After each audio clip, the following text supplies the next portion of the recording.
আন্তর্জাতিক অপরাধ ট্রাইব্যুনালে প্রসিকিউশনের দাখিল করা এক নথিতে 2024 সালের আগস্ট মাসে বাংলাদেশের রাজনৈতিক পরিস্থিতি, গণ অভ্যুত্থান এবং তৎকালীন প্রধানমন্ত্রী শেখ হাসিনার পদত্যাগের প্রেক্ষাপট ঘিরে গুরুত্বপূর্ণ তথ্য উঠে এসেছে।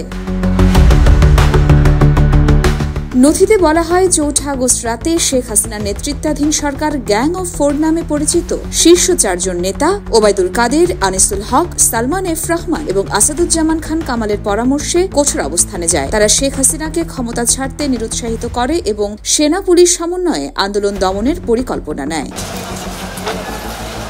4 আগস্ট দুপুর থেকে 5 আগস্ট দুপুর পর্যন্ত গণভবনে চলা নানা বৈঠকে শেখ হাসিনা আন্দোলন দমন করতে সর্বোচ্চ পদক্ষেপ নিতে বলেন। নথিতে বলা হয়, সেনাবাহিনীর প্রধান সহ আইনশৃঙ্খলা বাহিনীর কর্মকর্তাদের সাথে বৈঠকে শেখ হাসিনা বলেন, যা হবার হবে, আমি ক্ষমতা ছাড়ব না।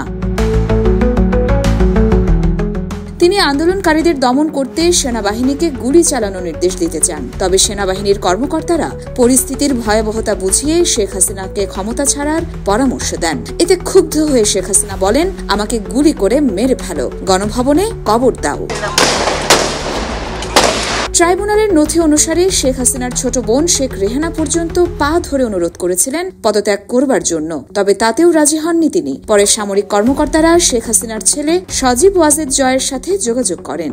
জয় মাকে পরিস্থিতি বোঝাতে সক্ষম হন এবং এরপরই শেখ হাসিনা পদত্যাগে সম্মত হন। শেখ হাসিনা চেয়েছিলেন একটি বিদায়ী ভাষণ টেলিভিশনে প্রচার করতে, তবে সামরিক কর্মকর্তারা তা অনুমতি দেননি। 5 আগস্ট দুপুরে শেখ হাসিনা আনুষ্ঠানিকভাবে পদত্যাগপত্র জমা দেন এবং পরবর্তীতে ভারতে পাড়ি জমান। গণভবনে রুদ্ধদ্বার অবস্থায় কাটানোর শেষ 2 দিন তিনি যে কোনো মূল্যে আন্দোলন দমন করতে চেয়েছিলেন বলে নথিতে উল্লেখ রয়েছে। ট্রাইব্যুনালের প্রসিকিউশনের ভাষ্য অনুযায়ী শেখ হাসিনা 5 আগস্টের গণ অভ্যুত্থান পর্যন্ত গণহত্যা চালিয়ে ক্ষমতায় থাকার চেষ্টা করেন। তার বিরুদ্ধে এমন তদন্ত প্রতিবেদন প্রস্তুত করা হয়েছে যা বিশ্বের যে কোনো আদালতে দাখিল করা হলে তাকে অপরাধী হিসেবে চিহ্নিত করা সম্ভব হবে।